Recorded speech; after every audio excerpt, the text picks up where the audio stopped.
dose this molecule XYZ on animals. Okay, then they dose this molecule XYZ on animals. Experiments which we do on animals, we call it as preclinical studies. Experiments on animals, we call it as preclinical studies, preclinical trials. Okay, suppose to say we take 20 animals. Okay, we take 20 animals. So now to these 20 animals, I am dosing my tablet XYZ. So after 15 minutes, after 20 minutes, I am going to assess. Okay. So after half an hour, whether this animal is safe or not. I mean to say, the animal is not getting any side effects. Okay. If the animal, 20 animals are not getting side effects, then I can say XYZ is safe on animals because it is not creating any disturbance or problem to the animal. Suppose to say one animal got died. Out of these 20 animals, one animal got died. So can I say this molecule is safe?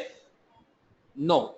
So out of 20, one animal is died. Out of 200, how many will die? 10. Out of 2000, so goes on.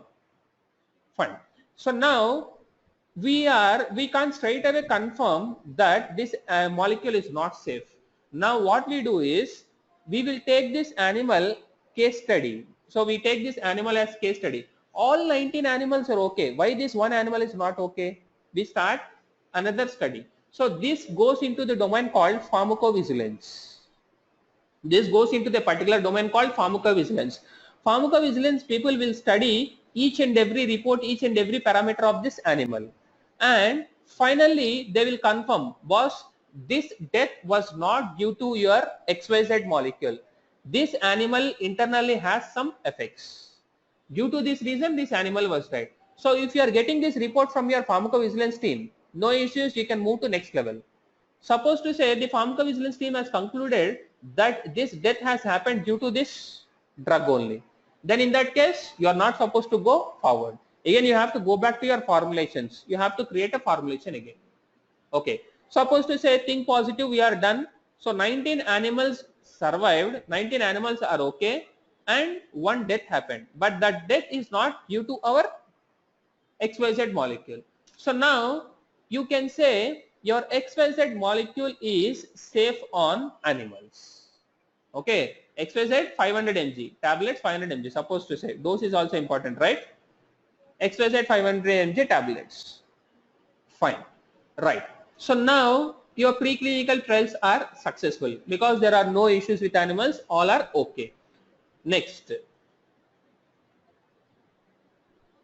level is we will conduct this experiment in human beings.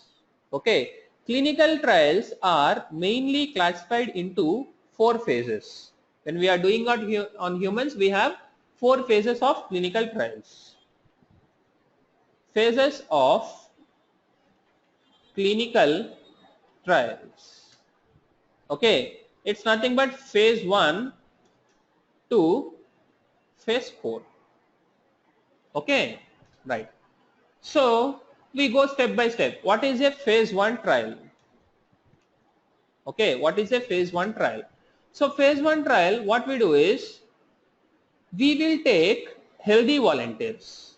Suppose to say if you are taking a patient and if you are dosing it, what happens? Patient may die. If it is going extreme, animal that is fine, it is okay. I can't exactly say that human beings also respond in the same way. I doubt. Okay. So for this reason, what we will do is in a phase 1 trial, we will collect 100 healthy volunteers. 100 healthy volunteers. Okay, right. So when can I say a person is healthy?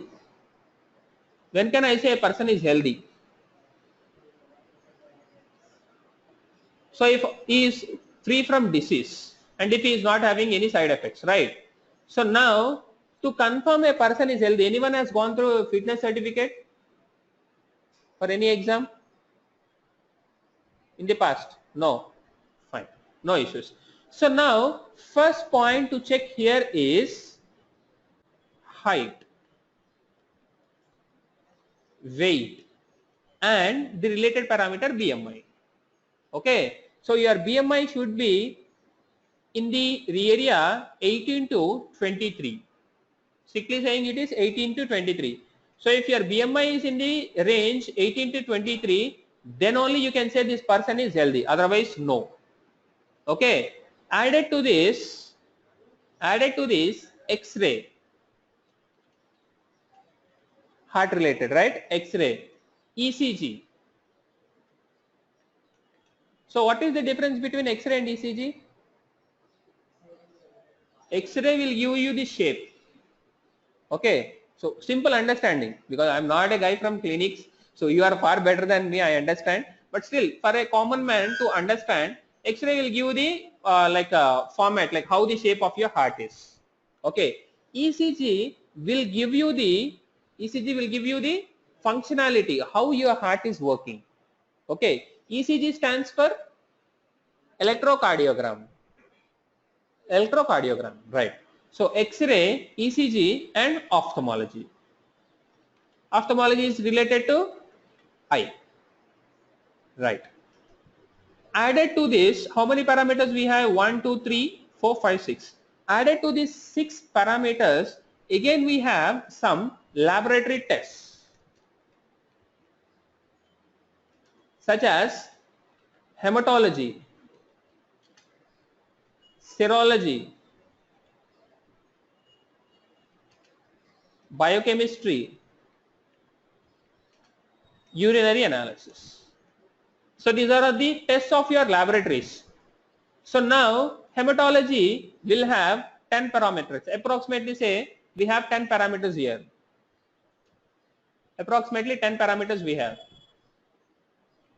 So your hematology will give you the count for WBC, RBC, blood platelets,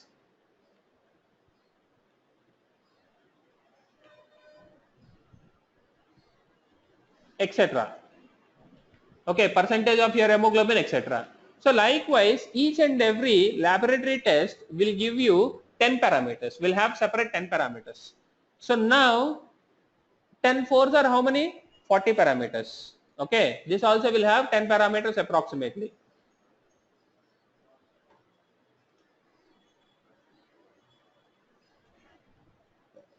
Right.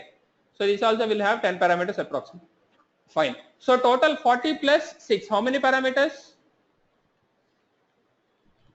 If 46 parameters are okay, then only I confirm this person is healthy. So today's lifestyle, how many people will be okay with all these 46 parameters? If I wanted to get 100 healthy volunteers, how many persons I need to test? 200, 300, 500? See, most of the people are filtered at your BMI itself. As per today's lifestyle, even my BMI is nearer to 23.1. Now even 23.1 my BMI is. I daily check. 23.1 is again out of specification. So as per your height, your weight is more. Correct. So even then it is 0.1, 0.2 also you are out of the trial. You are not a healthy volunteer. So even then all other 40 parameters are also okay. This one parameter is out of the limits. You are out of the trial. Okay, with these specifications, if I want 100 healthy volunteers, what I need to do? I have to test at least 500 healthy volunteers. Agree? 500 healthy volunteers I need to test. Okay, whenever I am testing, I'll get data. Okay, whenever I am testing, I'll get data. Okay, this data will be stored in different formats such as Notepad, Excel, CSV. So some company uses MS Access, some company uses SQL, Oracle. Okay, so Notepad, Excel, CSV, MS Access, SQL, Oracle. So these are the different types of sources, data sources, where you can store data.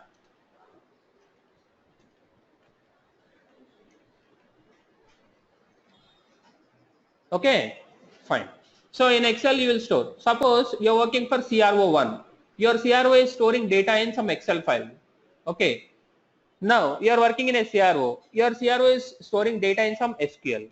Okay. Now coming into SAS. SAS software is designed in such a way that it will read data from any kind of data source.